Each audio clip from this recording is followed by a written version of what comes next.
আসসালামু আলাইকুম দোস্ত, চলে আসলাম আমরা আমাদের নেক্সট ব্লগ নিয়ে। তো আজকে রমজানের প্রথম দিন, সবাইকে রমজানের শুভেচ্ছা জানিয়ে আজকের ব্লগ শুরু করতে যাচ্ছি।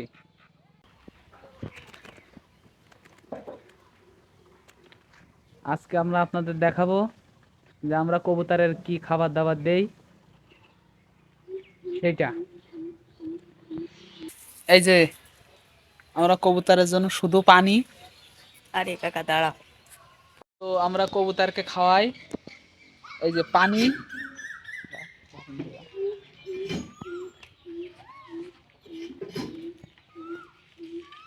পানি এবং এই যে ধান। কবুতরকে ধান এবং পানি এই দুইটাই বেশি খাওয়ানো হয়, কারণ ধান খাওয়াইলে কবুতর কম অসুস্থ হয়, এবং অন্য খাবার খাওয়াইলে মাঝে মাঝে গম এবং আপনার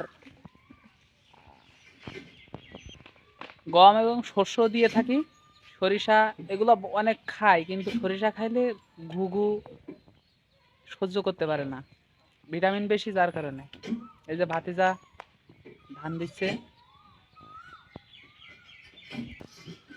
তো আপনারা যদি কেউ ঘুঘু কিনতে চান তাহলে আমাদের সাথে যোগাযোগ করতে পারেন, এবং আপনাদের যদি কারোর ঘুঘু থাকে তাহলে আমাদেরকে জানাইতে পারেন, এবং ঘুঘু পালন সম্পর্কে কিছু জানতে চাইলে কমেন্টে বলতে পারেন। তো এখন আমরা আমাদের ঘরের ছাদে যাব, সেখানে আমরা একটা কবুতর ঘর তৈরি করার চেষ্টা করছি, সেটা আপনাদের দেখাবো। এই যে আমরা আমাদের ছাদে চলে আসলাম, আর এই যে আমাদের একটা সিম্পল একটা র্যাক থেকে, পুরাতন একটা র্যাক থেকে আমরা এটা থেকে কবুতর একটা ঘর বানাবো, এবং এইখানে কবুতর পোষা হবে,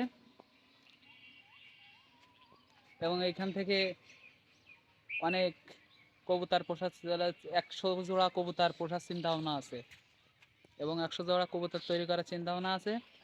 আপনারা সবাই দোয়া করবেন এবং লাইক করবেন, কমেন্ট করবেন এবং অবশ্যই সাপোর্ট করবেন। ধন্যবাদ। আসসালামু আলাইকুম। সবাইকে রমজানের অগ্রিম শুভেচ্ছা।